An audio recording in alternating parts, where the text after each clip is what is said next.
আসসালামু আলাইকুম এভরিওয়ান, আশা করি আপনারা সবাই অনেক ভালো আছেন। আজকে আমি কথা বলতে যাচ্ছি ইমিগ্রেশন অফিসে কি কি প্রশ্ন করতে পারে সেই সম্পর্কে। যখন আপনারা ইমিগ্রেশন অফিসে যাবেন, ইমিগ্রেশন অফিস ডিপার্টমেন্টে আপনাদের কি কি প্রশ্ন করতে পারে সেই সম্পর্কে আলোচনা করব।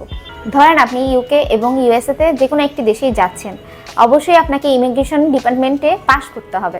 সেখানে ইমিগ্রেশন অফিসাররা থাকবে, তারা কিছু আপনাকে প্রশ্ন করবে। যারা রেগুলার ট্রাভেলার তাদের কোনো সমস্যা হবে না, কিন্তু যারা নতুন ট্রাভেল করছে তাদের জন্য আজকে এই ভিডিওটি। আপনারা যখন দেশের বাইরে যাবেন, যেমন visit visa, student visa, medical visa, working visa ইত্যাদি, যাই হোক না কেন আপনাকে অবশ্যই ইমিগ্রেশন ডিপার্টমেন্ট পাস করতে হবে। তো ইমিগ্রেশন অফিসাররা কিছু প্রশ্ন করতে পারে সেই সম্পর্কে আজকে ধারণা দিব। Number 1, do you ask for your passport? প্রথমে আপনার পাসপোর্টটি চাবে। How long you are staying United State? ধরেন আপনি বাংলাদেশ থেকে ইউএসএতে যাচ্ছেন, তো আপনি ইউএসএতে কতদিন থাকছেন সেটাও প্রশ্ন হতে পারে।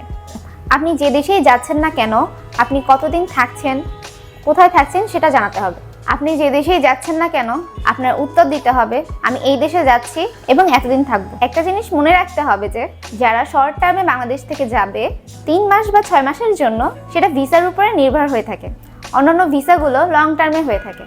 ধরে নেন আপনি ইউএসএতে বিজনেস মিটিংয়ে যাচ্ছেন, সেই ক্ষেত্রে আপনার অবশ্যই একটি রিটার্ন টিকিট লাগবে। অথবা আপনি আপনার ফ্যামিলি মেম্বারদের সাথে দেখা করতে যাচ্ছেন, সেই ক্ষেত্রে অবশ্যই আপনার রিটার্ন এয়ার টিকিট লাগবে। যখন ইমিগ্রেশন অফিসার আপনাকে প্রশ্ন করবে আপনি কতদিন থাকবেন, আপনার একটা জিনিস মাথায় রাখতে হবে, আপনি যে দেশেই যাচ্ছেন না কেন আপনার ভিসার মেয়াদ যতদিন আছে ততদিন থাকতে পারবেন, অথবা তার আগেই চলে আসতে হবে আপনাকে।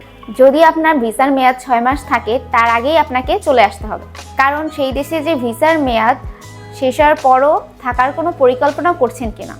আরেকটা প্রশ্ন হতে পারে, হোয়াটস ইওর অকুপেশন? আপনি যদি জব করে থাকেন তাহলে বলবেন আমি জব করি। আপনি যদি ব্যবসা করে থাকেন তাহলে অবশ্যই আপনি বলবেন ব্যবসা করি।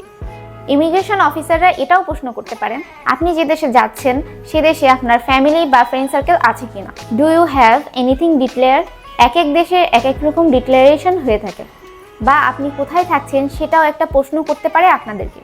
সেই ক্ষেত্রে আপনারা বলবেন যে আপনারা এই জায়গায় যাচ্ছেন বা আত্মীয়র বাসায় যাচ্ছেন, অথবা আপনি হোটেলে থাকছেন। এই বিষয়টাও কিন্তু তাদেরকে ক্লিয়ার করতে হবে। কোনো ক্ষেত্রেই তাদেরকে ভুল তথ্য দেওয়া যাবে না, এই দিকটিও মাথায় রাখতে হবে আপনাদের। বা অতিরিক্ত বাড়িও কিছু বলা যাবে না, বা যে কোনো ক্ষেত্রে ঘুরিয়ে পেঁচিয়ে উত্তর দেওয়া যাবে না। যতটুকু প্রশ্ন করা হবে ঠিক ততটুকুই আপনাকে উত্তর দিতে হবে। এগুলো মাথায় রেখে অবশ্যই আপনাকে ইমিগ্রেশন ডিপার্টমেন্ট পাস করতে হবে। আশা করি আপনাদের কোনো সমস্যা হবে না। তো বন্ধুরা, আজকের ভিডিওটি এই পর্যন্তই।